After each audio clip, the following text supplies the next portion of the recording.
Bom, a primeira organização dos elementos químicos aqui vem através do Dmitri Mendeleev, que é esse tiozinho aqui bonachão com essa barba branca. Aliás, é o Mendeleev que também assina os padrões de qualidade de uma boa vodka. Então, se tiver a assinatura do Mendeleev lá na vodka, saiba que ela é de qualidade.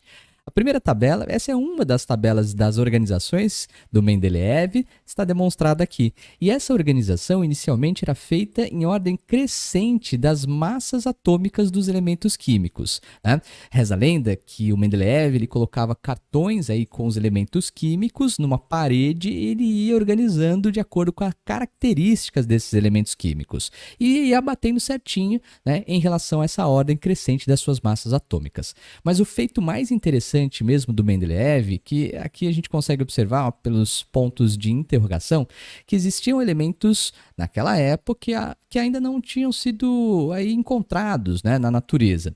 Então, ele já tinha previsto, já tinha buracos, digamos assim, na tabela dele, e ele falou, olha, o dia que então descobrirem esse elemento químico que vai ter a massa tal, ele vai se encaixar nessa posição e, consequentemente, ele terá as características aqui dessa coluna ou então dessa linha. E realmente, dito e feito, bateu com as características que o Mendeleev já havia previsto. Mas essa é a tabela, digamos que antiga, porque a tabela periódica atual, essa daqui foi retirada do site da IUPAC. Se você não tem uma tabela periódica, já providencie. Nós temos hoje, atualmente, uma tabela que está organizada em ordem crescente dos números atômicos. Então, se a gente notar bem, ó, nós temos o hidrogênio, número atômico 1, aí nós vamos lá para a direita, número atômico 2, aqui em relação ao hélio, passando aqui número atômico 3 do lítio, 4 berílio, 5 do boro, 6 carbono, 7 nitrogênio, 8, 9, 10 e assim por diante. Então, a tabela periódica hoje, atual, moderna,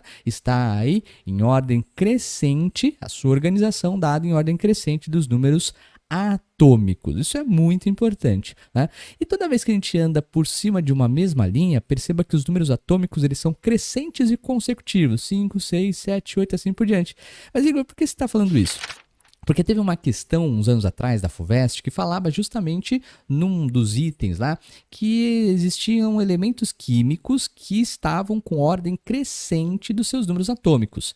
Se a gente já se lembrar que a tabela periódica atual está em ordem crescente dos números atômicos, a gente deve se lembrar também que percorrendo uma mesma linha, nós temos essa ordem crescente e consecutiva de números atômicos. Bom, é importante também aqui sempre lembrar que nós vamos ter uma legenda em toda e qualquer tabela. Se você tiver dúvida aí, evidentemente você pode recorrer a essa legenda, né? E uma outra coisa importante que sempre dá confusão, quando nós escrevemos os átomos dos elementos químicos, aqui representado genericamente por X, nós temos o número de massa em cima e o número atômico aqui abaixo. E muitas vezes a galera confunde na organização da tabela periódica. Na tabela periódica, uma vez que nós estamos aí identificando os elementos químicos e o número atômico a gente pode falar aí como sendo o RG, entre aspas, dos nossos elementos, é ele que ganha destaque. Então, o ferro tem número atômico 26. Ah, Igor, mas eu sempre confundo o número atômico com aí a massa atômica. Ah, mas se lembre que neste caso o número atômico ele sempre é menor do que a massa, uma vez que a massa é o somatório do número de prótons mais o número de nêutrons, belezinha?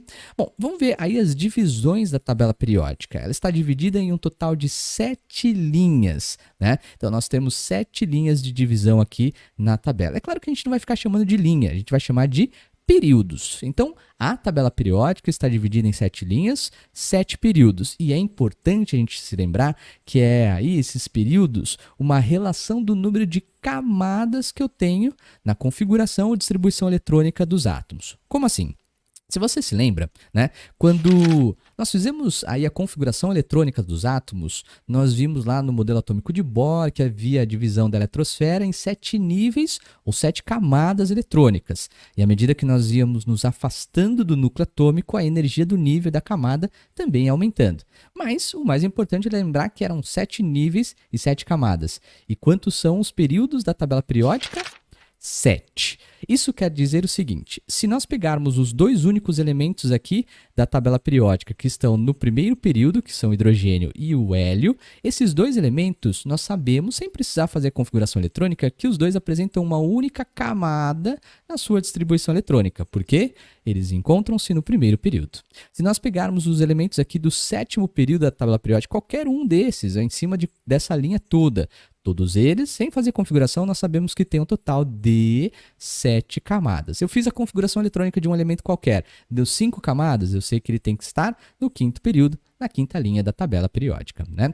Bom, nós vamos ter aí as colunas, tá? Que dividem a tabela periódica. Ao total, nós vamos ter 18 colunas, 18 aí linhas na vertical. É claro que a gente vai chamar aí não de colunas, e sim de grupos ou famílias, que são aí as organizações dos elementos químicos que apresentam as mesmas propriedades, tanto química como também física, né? Então nós temos essas características de 18 grupos ou 18 famílias. Hoje, na tabela periódica atual, segundo aí as normas da IUPAC, ela já recomenda que a gente faça a numeração direta na primeira coluna até a 18ª coluna. Antigamente nós tínhamos lá a descrição das famílias, né? 1A, 2A, aqui nós temos aí a família 3B, 4B, 5B, 6B, 3B aqui, e assim por diante. Mas a gente vê com calma isso mais para frente. O importante aqui é a gente lembrar que nós vamos ter a divisão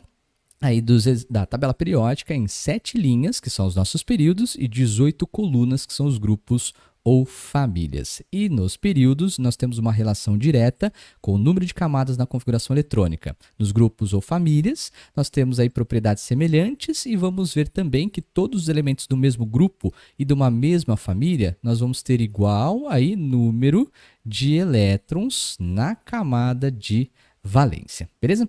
Muito bem.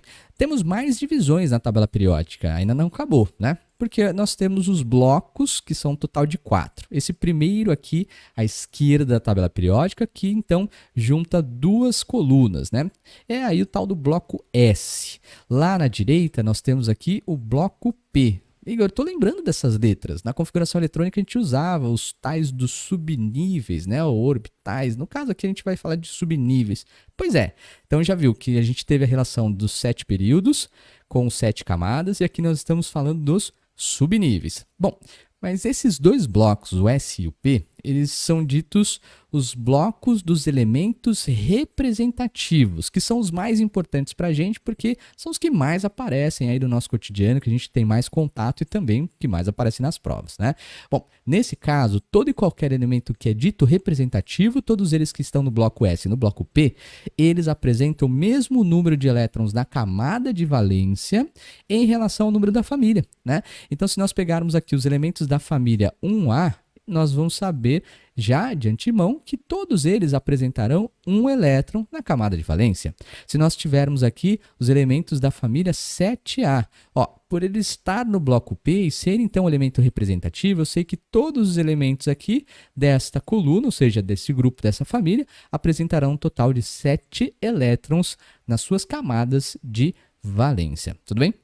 Bom, mas aí nós temos o bloco D aqui no meio da tabela periódica, que é chamado de bloco dos metais de transição externa, ou simplesmente metais de transição. O Igor, nunca sei se eles são elementos metálicos. Bom, se eles são chamados de metais de transição, mas é transição. Não, mas são metais de qualquer jeito, beleza? E aqui embaixo nós temos o bloco F, que é chamado também de metal de transição, porém metal de transição interna, belezinha? Bom, agora, dentro do bloco F tem coisa mais importante também para a gente comentar aí, né?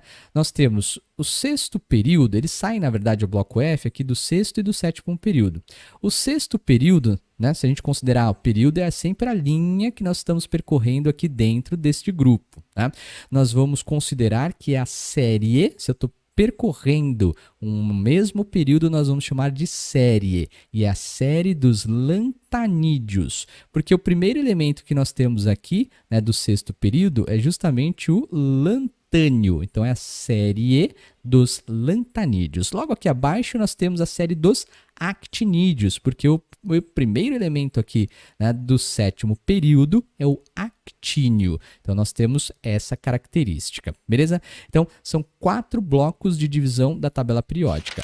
São 4 subníveis, consequentemente, então nós vamos ter 4 blocos da tabela periódica. Mas, Igor, o que tem de relação a esses blocos, o S, P, D e F, né? Essas letras indicam que todos os elementos que estão, por exemplo, no bloco S, terminam o subnível mais energético em S. Todos os elementos que estão no bloco P terminam aí a configuração eletrônica do subnível mais energético em P. Assim por diante, a gente pode falar do D e do F. Se eu fiz uma configuração eletrônica e eu percebi que o subnível mais energético é o D, então eu vou posicionar esse elemento químico no bloco D, de metal de transição, nesse caso externo, beleza? Então é importante ressaltar que esses blocos aqui, essas letras, identificam os tais subníveis, né? Mais, colocado dessa maneira, ó, energéticos, né? Fazendo uma configuração eletrônica qualquer, um S2, 2S2, 2P6, 3S1, perceba, ó, o subnível mais energético é o subnível S.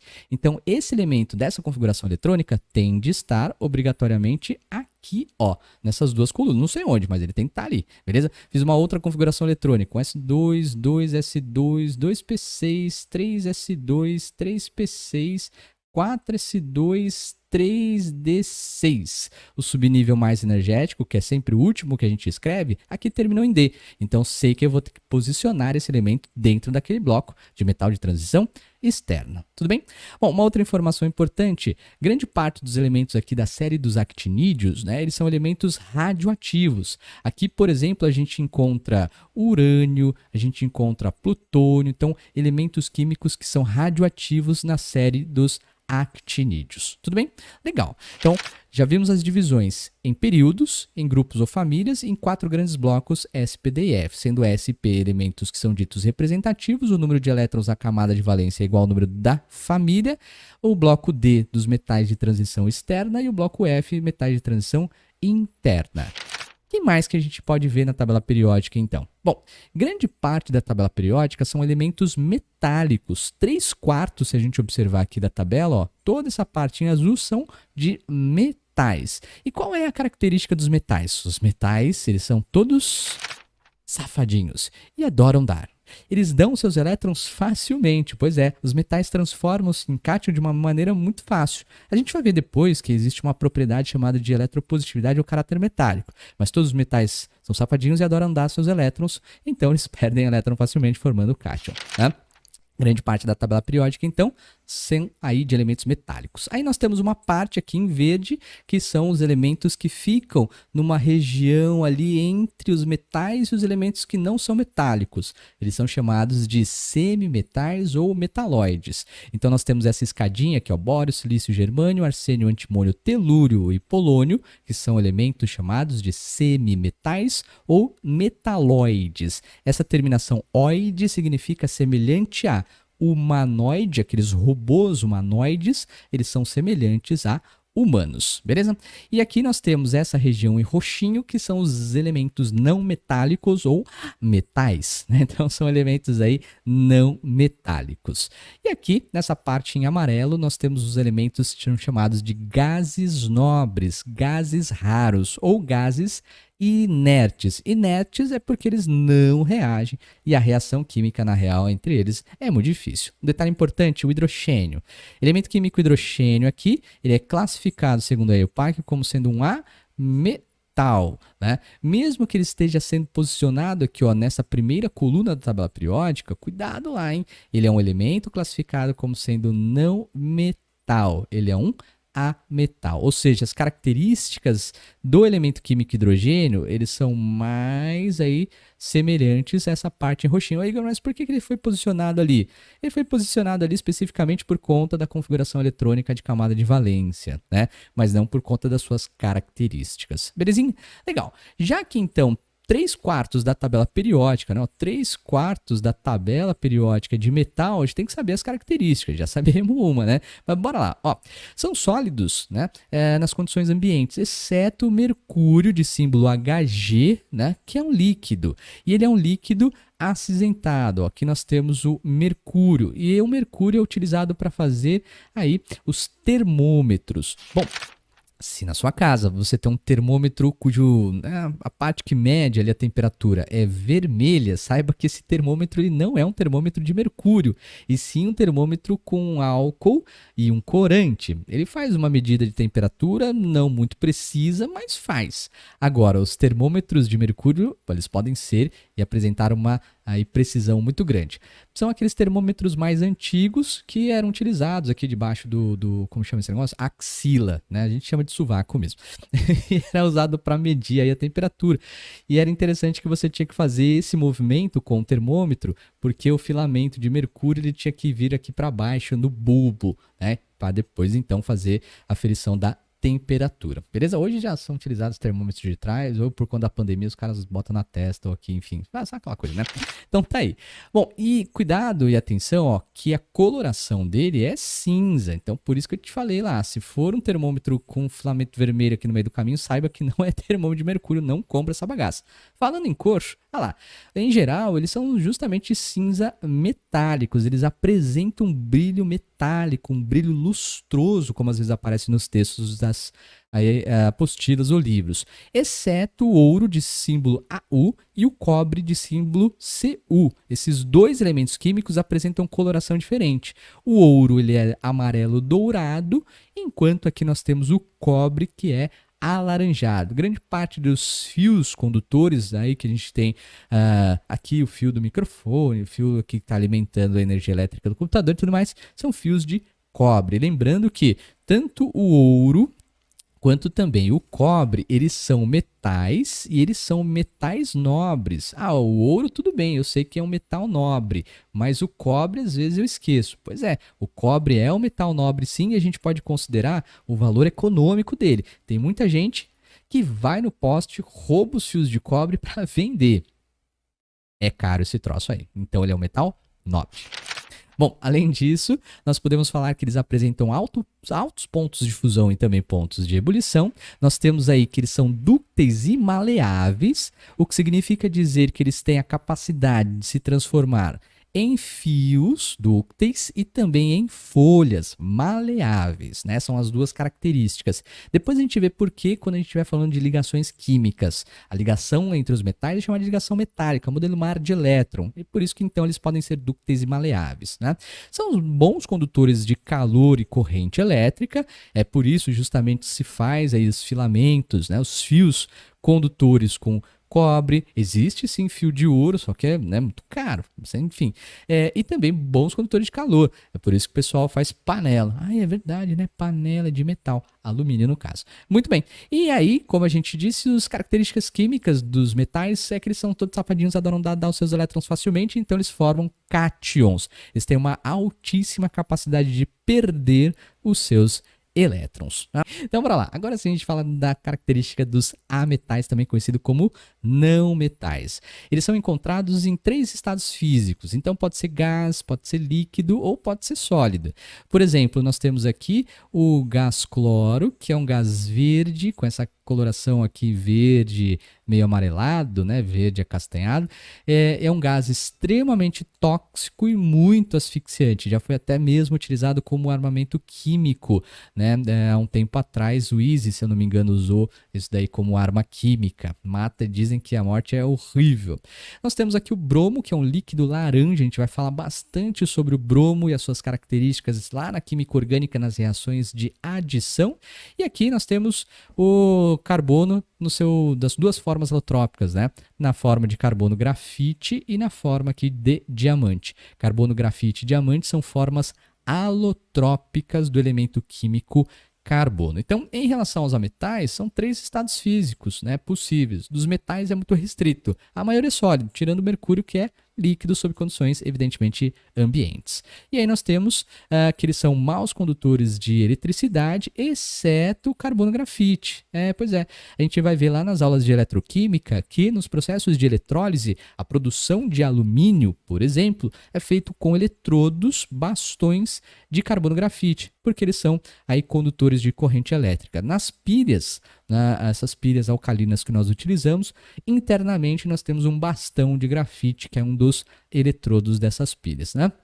E ao contrário dos metais, os não metais, eles formam ânions facilmente. Então, se a gente for lembrar aqui da tabela periódica, ó, característica, grande parte aqui é metal, aqui é ametal, né? O metal gosta de dar elétron, formando cátions, enquanto aqui os ametais gostam mesmo de receber os seus elétrons, formando aí ânions. Então, metal forma cátion, o ametal forma ânion, e depois a gente vê que dá uma combinação muito bonitinha entre eles, chamada de ligação do tipo iônica, beleza?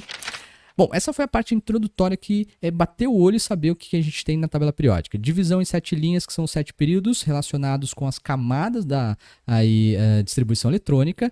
As 18 colunas, que são os nossos 18 grupos ou famílias. Reunião dos elementos com as mesmas características. A divisão nos 4 grandes blocos SP, D e F, sendo SP elementos representativos, D elementos ou metais de transição ou transição externa. Bloco F, transição interna, sendo que no bloco F, sexto período, lantanídeo, sétimo período, actinídeo, grande parte aí dos elementos do bloco F são radioativos, principalmente da série dos actinídeos, tá?